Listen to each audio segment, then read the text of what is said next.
Editorial board member Joe Rago joins me now to talk about a piece that we had in this morning's paper, Obama's debt bomb. Welcome, Joe. Hey, Mary. So let's put up a chart here for our viewers showing the federal debt now and into the future, if we've got that.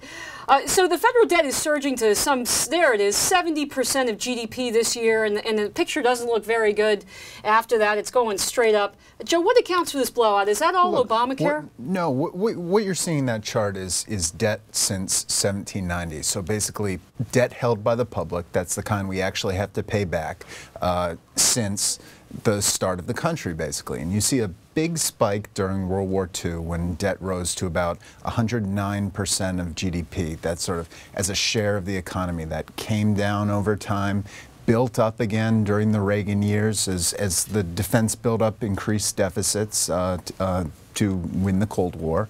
And then another spike recently. We're at about 70% of GDP now.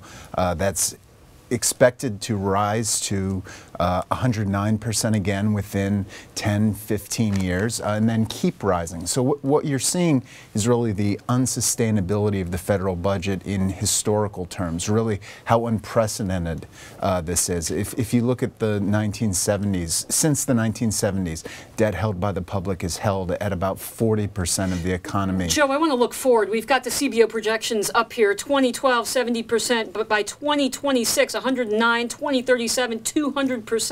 That's assuming present spending. You know, is this Obamacare? What is this? No, I mean, the Congressional Budget Office actually thinks the new insurance entitlement known as the Affordable Care Act will reduce the deficit. What this really is the long-term imbalance between revenues and spending is on a completely upward track. We're headed really into that danger zone between 90% and 100%, where you start to get investors start to lose confidence in the country's ability to repay that debt. Right now, you know, we're the world's reserve currency. It's a world of uncertainty, so we're still able to finance our debt at relatively low rates.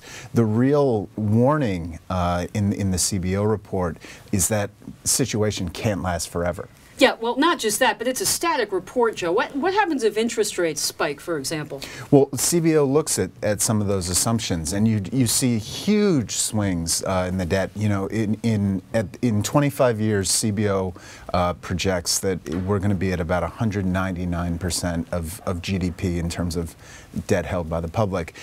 If interest rates rise just 500 basis points, 0.5%, we're going to see 215% of the economy is debt. So this is really dependent on what the bond vigilantes choose to do going forward.